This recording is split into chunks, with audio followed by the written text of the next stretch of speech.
Okay, so now that we've got our baskets in our Redux store, we've now got the simple task of just updating our app to make use of that instead of using our React context. And whilst we could have left our basket in the React context, Redux is so much more powerful, and we have access to these really cool dev tools which allow us to see our state more cleanly, more easily inside our application. So if we're going to use Redux, let's use Redux is really what I'm saying here. Rather than using a mix and match of React context and Redux, let's go all in on Redux. And we'll start at the top and work our way down. So let's get this item count updated first of all. And obviously we're going to go to our header component to do such a thing. And inside here, let's take a look at what we have. And of course, currently we're getting our basket from the store context, but instead of our store context, we just want to get this from our Redux store. So we're going to use our app selector. Then we're going to pass in state as an argument. And then we should be able to go and get our states and baskets and get access to our state from inside there. And what we should find is that if we go back, take a look and see what we have, now we've got our item count back in our header. It's as easy as that. So let's go to our catalog, or let's go to our product card next and make sure we can add an item to the cart and see the item count updating. So we'll head over to our product card next. And inside here, we've got the function to set basket from the store context. Well, we're not going to be using that anymore. We're going to go and use dispatch and then dispatch an action instead. So on this occasion, we're going to say const dispatch equals use app dispatch. And then we can say in our agent method here, after we've got the basket back from our API, we can say dispatch and then say set baskets and pass in the basket. And what we should find now, of course, is that when we add a product using our product card is that we update the state in Redux. So let's go check that out. And we load our products and let's go and add a boot and we can see that's updated to 10. If we go and test our Redux tools functionality, then we should be able to see that we're setting the basket inside there. And if we take a look at the difference, what we should find is that on this occasion, we're just changing the quantity of an already existing item. Let's try and find one that we don't have in our basket yet, just so we can compare the difference. And I probably don't have one of these, so let's try that. And then we can see in our set basket here, now we're adding a new item because we can see the whole item being updated there. And if we look at the action, take a look at the payload, then of course, since we're setting our basket, then we get the whole basket there. But if we just take a look at the difference, it knows the difference between what it's had before and what it's updating, and we're just adding a new product inside there. Pretty cool. Now let's go across and deal with our basket page next. And of course, we want to see the basket being populated inside here. So we'll head over to the basket page next. And let's see, we've got all of this stuff coming in from the store context right now. And we want our baskets, but we're going to get that from our Redux state. So we're going to say use app selector. And we'll say states goes to state.baskets. And we also need our dispatch inside here as well. So we'll say const dispatch equals use app dispatch. And let's go ahead and say dispatch. And then we'll say set baskets and pass through our baskets. And then we'll do the same thing for removing the item as well. So again, this was coming from our store context, but now we're going to dispatch this as an action. So we're going to say basket and set basket, or not set basket, we're going to say remove item from this one. And we're going to get an error here. And the error says expected 1 arguments but got 2. Aha! Now if we go back to our basket slice and take a look at what it's referring to here, our arguments are going through to our action, and we can only have 1 argument here.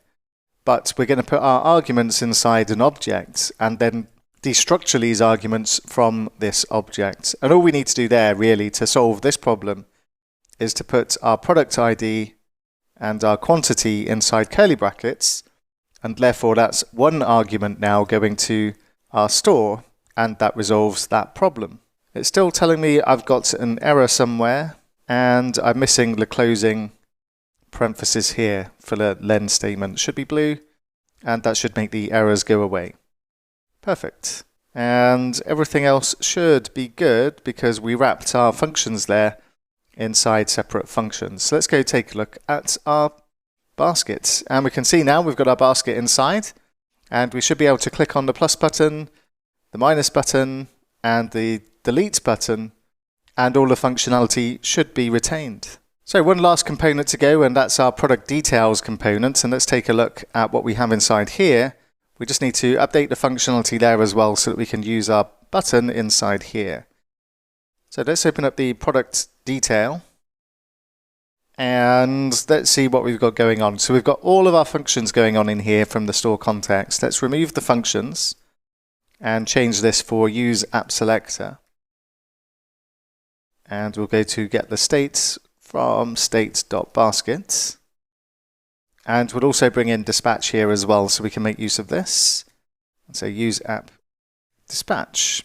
So let's take a look at the functions here. And our use effect is not touching our basket, so we don't need to worry about that. It's just these functions inside our handle update cart. Once again, we're just going to use dispatch and set baskets and pass in the basket and close off the parentheses there. And we just need to do the same again for the remove item. So we're going to say dispatch and remove item. And once again, we need to arrange this into an object rather than these two separate properties.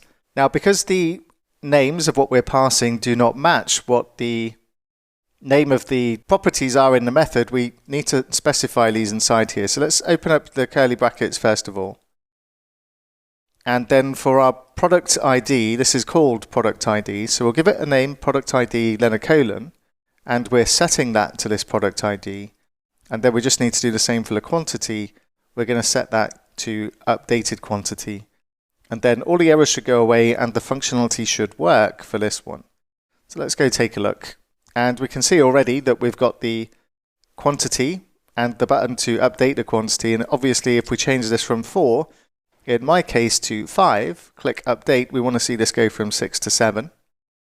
And it does. And if we go down, and let's take 2 quantity off, so it's 3, we want to see this go down to 5. Click update quantity, and that works as well.